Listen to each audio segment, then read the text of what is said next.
So what was it about that you found some form of kinship? Yeah, well, I found music on my own. My mom had a couple of records. There was some classical music, like my great uncle had played in the Chicago Symphony Orchestra, right? So there was some music in my house. My grandfather was a talented pianist. But the records in my mom's house were, she had War's greatest hits, you know, and a couple of classical records. I had to find music on my own. And where I found it was via comics. When I was a fan, Kiss was my favorite band before I heard a note of their music. Yeah. I saw the record was on sale at the A&P grocery store, and I was like, well, I need to have that album. Which Kiss album? It was Destroyer.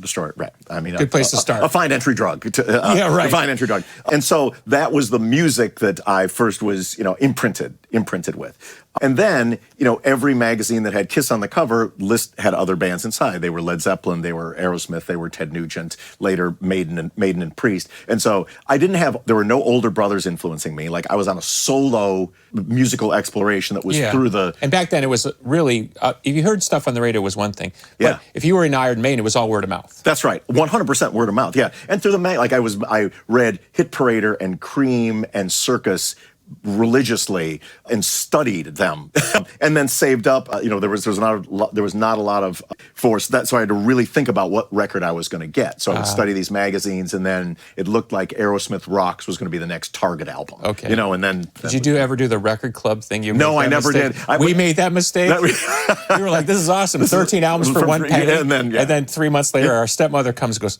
what the hell did you do? Exactly. You may still be paying it off now. Oh, it's unbelievable. Because you get a record you didn't want, and that was the scam. Yeah. You had to send it back. And nobody's sending it back. And they would send you like the just total dreck. Yeah. Like, that's funny. The ones that they were unloading. Yeah. So then I loved metal, and then but I wanted to I was a singer before I was a guitar player. Like, my idol was Robert Plant before it was Jimmy Page, and then my voice changed, and that sort of put some. You started playing guitar at what age? I didn't start playing until I was 17. Yeah, I got that's my first late. Very late. I got my first guitar at 13. Took 2 guitar lessons that made me think that music wasn't for me, and it sat in a closet for 4 years. Yeah. I have this theory. No one seems to pick up on it yet, so I'm bringing it to you.